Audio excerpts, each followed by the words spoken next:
יורה דעה, סימן רשנון. בסימן שלפנינו אנחנו נלמד כמה ראוי ליתן לכל עני, כמה צריך לתת לעני. סעיף א' אומר השולחן ערוך כמה נותנים לעני, די מחסורו אשר יחסר לו. לעני צריך לתת כמה שחסר לו. כיצד? אם היה רעב, יאכילו עד שיסבע. אם היה צריך לכסות, צריך בגדים, יכסו כל צורכו. אין לו כלי בית, קונה לו כלי בית. אז הכל לפי מה שהוא צריך. אם זה באוכל, אם זה בכיסוי, בבגדים, או בכלי מיטה, או כלי בית. ואפילו אם היה דרכו לרכוב על סוס ועבד לרוץ לפניו, כשהיה עשיר, הוא היה פעם עשיר, היה לו הרבה דברים טובים, והוא רגיל לזה.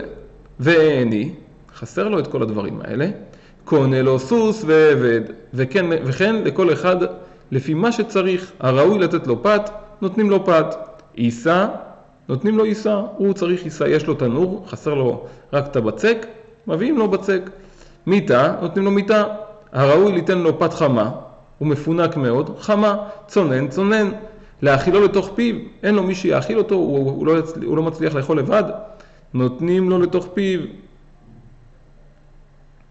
מאכילים אותו.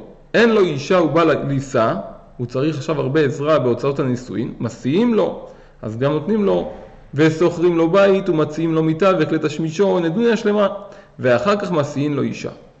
אומר הרמה, ונראה דכל זה בגבי צדקה או רבים ביחד. לא שייך להפיל על אדם פרטי שיפרנס את כל העניים, כל אחד די מחסורו לפי הפינוק שיש לו. אז זה מובן שעושים את זה בגבי צדקה או ברבים שנותנים צדקה. אבל אין היחיד מיוחד מחויב ליתן לעני די מחסורו, אלא מודיע צערו לרבים, היחיד שרואה עני שהוא זקוק, מודיע לרבים, רבותיי צריך לעזור פה למשפחה פלונית, ואם אין רבים אצלו, ייתן היחיד עם ידו משגת. כמו שנתבהר בסימן רש"ט סעיף א'. אז היחיד לא צריך לתת את כל, הוא צריך להודיע לרבים, אם יש רבים, ייתנו לו די מחסורו, יש בקופת צדקה מספיק כסף, תן לכל העני די מחסורו, כפי מה שביארנו. אבל אם אין רבים אצלו, היחיד אין לו, זה גדול עליו, ייתן מה שהוא מסוגל. סעיף ב', אישה שבאה להינשא, היא עכשיו רוצה הכנסת קלה, רוצה שיעזרו לה לנישואין, לא יפחתו לה מ50 זוז. 50 זוז זה 9,600 פרוטות. היום זה כבר לא כסף, אבל זה מה שהיה מספיק בשביל כל צורכה. ואם יש בכיס, מפרנסים אותה לפי כבודה. ואם יש עוד כסף בכיס, נותנים לה לא רק מה שהיא צריכה בסיסי, אלא את כל צורכה לפי כבודה.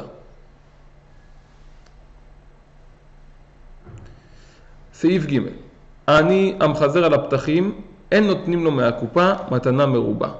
למה? כי הוא מסתדר לבד. אז אם הוא מסתדר לבד, לא צריך לתת לו מתנה מרובה, אלא מתנה מועטת. מה זה מתנה מועטת? הבית יוסף מביא שזה כדי סעודה. כל פעם שהוא בא לסעודה, נותנים לו אוכל של סעודה. סעיף ד' אין פוחתין לעני העובר ממקום למקום מכיכר בפונדיון. הוא עכשיו הגיע לעיר שלנו, הוא אורח פה, עוד רגע הוא הולך, הוא מבקש שיעזרו לו, נותנים לו כיכר בפונדיון. 4 סעין בסלע, זה שיעור של 2 סעודות, 6 ביצים. יש אומרים שזה 8 ביצים.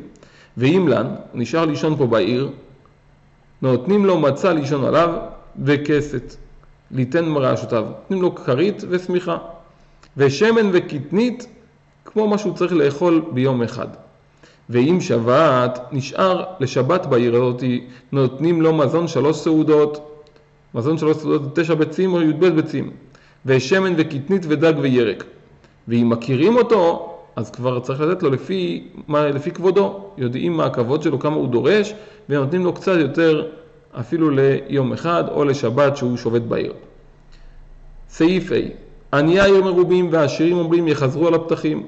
ראינו בסעיף ג' שעני שמחזר על הפתחים לא צריך לתת לו צדקה. נותנים לו רק סעודה אחת ולך תאסוף לעצמך. אז העניים אומרים שילכו יאספו לעצמם, שיחזרו על הפתחים. הבינוניים אומרים מה פתאום שלא יחזרו על הפתחים. למה זה צריך ליפול עלינו? שיפול על העשירים, כל אחד לפי מה שיש לו, יש לך מספיק, תיתן לו. אלא תהיה פרנסתן מוטלת על הציבור, זאת אומרת שהקופה תיתן להם. לפי ממון הדינים הבינוניים, שומעים לבינוניים וכופים כביכול על העשירים שיתנו קצת יותר. אומר הרמה כי עיקר החיוב צדקה לפי הממון, ואלה שיש להם ממון הרבה צריכים לתת יותר.